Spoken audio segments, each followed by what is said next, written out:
How you doing, everybody out in Periscope land? I wanted to go over today a technique, strategy that a lot of people forget about, and that's traditional print advertising. Now, there are probably quite a few of your competitors that are steering away from traditional print because of the costs involved. Now, it's not that expensive if you do it correctly and you do it to the right places. The most important thing you have to remember when you're doing print, direct mail, anything traditional, digital, no matter what you're doing advertising-wise, and I'm going to keep going over this every single time, so just get used to it, is you need to make sure that your customers are actually looking, reading, listening in the places that you're promoting. Don't just do spaghetti on the wall marketing where you throw something on there and you hope that something works. It's not going to benefit you, and it's going to cost you a lot of money that way. Like I said before on my last Periscope, unless you're rich and you want to throw your money away, then that's up to you. Now, so if you're going to use some traditional marketing, let's talk about print.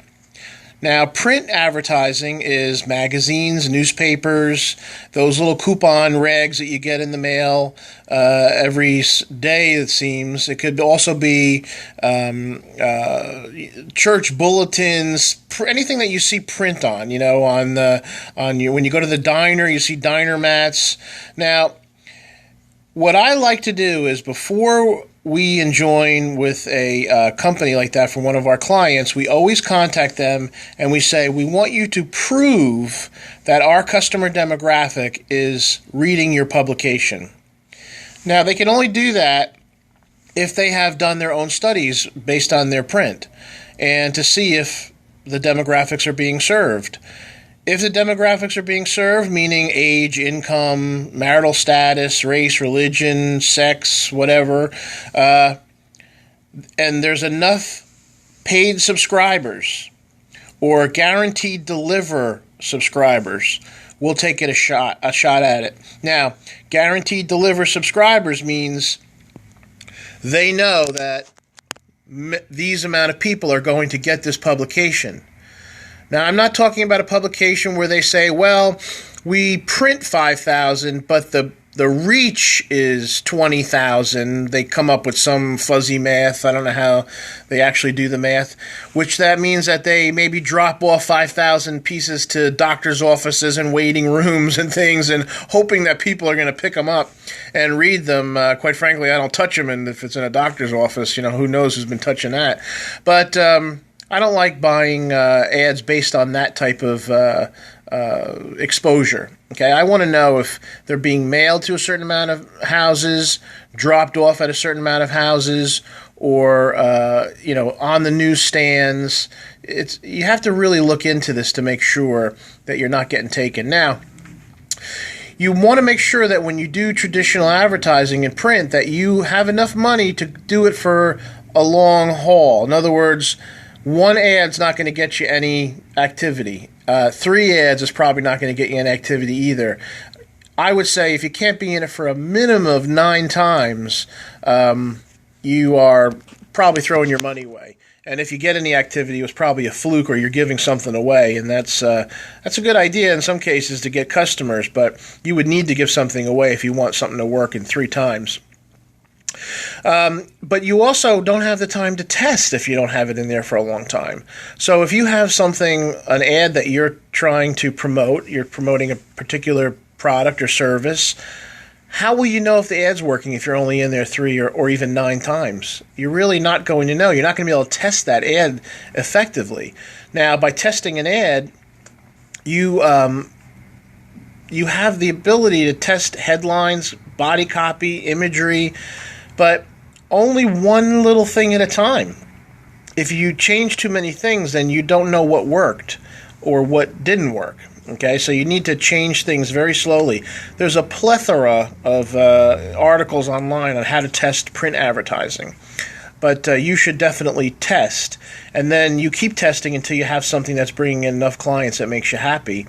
Now, print advertising doesn't necessarily have to pay for itself on the first or second run. As long as your lifetime value of your customer will be long enough to make your money back.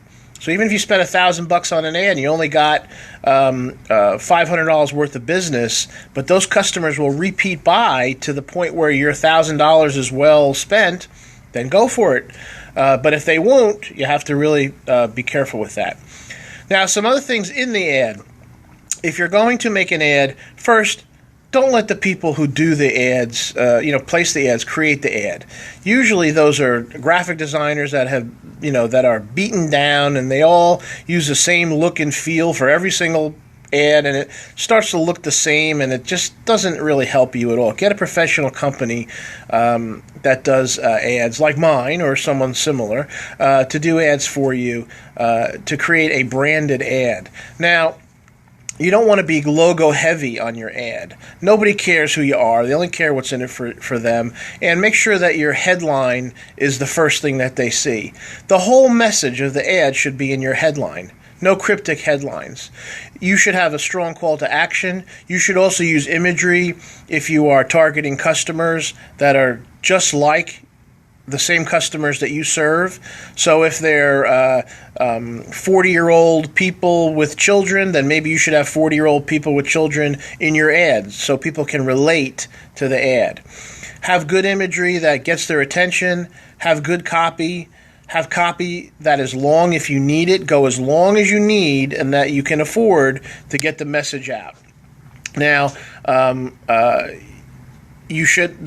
talk about the call to actions. Call to actions should not just be at the end of the ad. So we've seen call to actions like call today, stop by our website today, visit us today. Those are call to actions. But you should try to pepper them throughout the whole ad, because there's some people that won't read the whole ad. And the call to action should be maybe 2-3 times in the ad. And you should also have visual call to actions, just like you would do on a web page that gets their attention, not just a line of text, call today. Maybe you should bracket it out somehow, bold it out, put a starburst behind it. I don't care what it is, just get their attention, because that's the goal, is to get them to call you or make a move, do something, buy something. Now, if you're trying to track these ads on your website through your analytics, then just have them go to the website and use a special coupon code in your ad. And then you could track the redemptions of that coupon code. Just make sure you don't give that coupon code out to anybody else. It's only for that one ad. So in here in New Jersey, they have newspapers like the Asbury Park Press, the Ocean County Times Observer, where you can make maybe APP123, that's the coupon. So then you know that came from just the Asbury Park Press, or OCO for Ocean County Observer 123, and then you know it came just from that publication. You get some sort of tracking so you can see how your return on investment's going. Now, the size of the ad is kind of important, but I would rather you be in the publication for a longer period of time with a smaller ad than blow your whole budget on a large full-page ad and only be in there 3 times.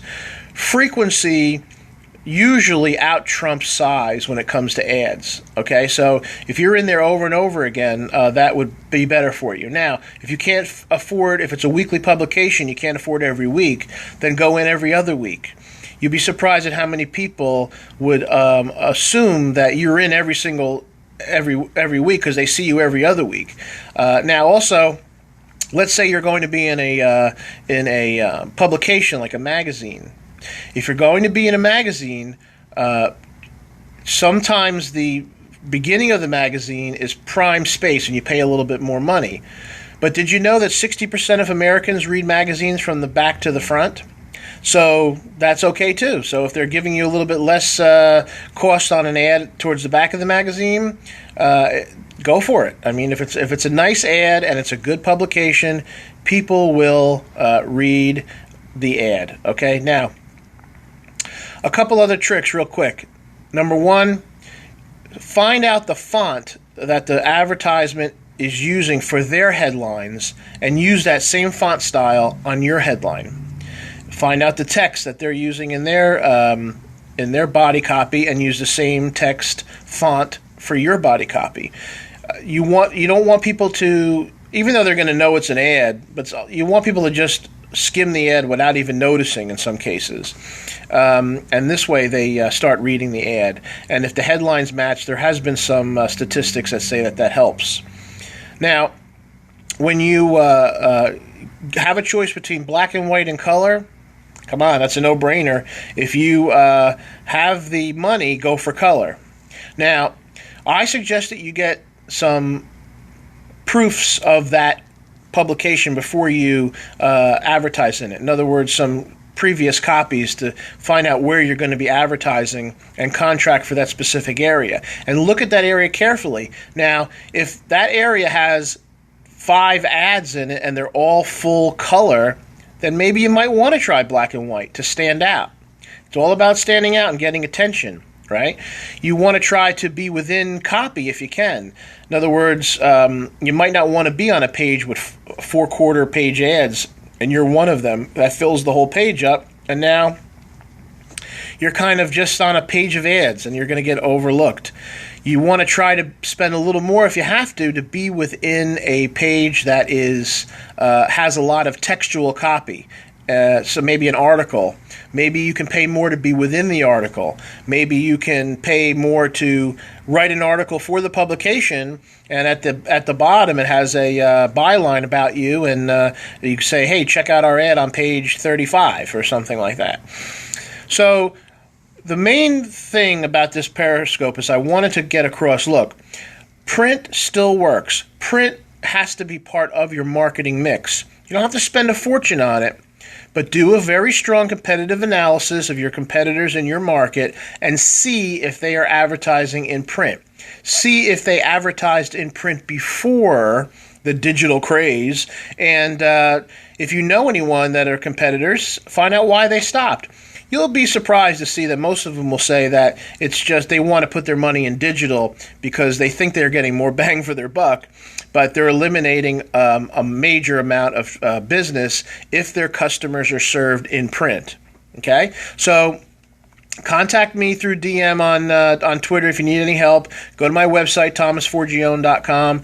I can answer as many questions as possible, but you know it's difficult to answer all of them, and I'll be doing more Periscopes. And if you have Periscope suggestions, let me know. I'm a marketing consultant, and I can speak on most topics, okay? I hope you have a good day, and enjoy your morning, and make it a profitable day, and thanks again for watching.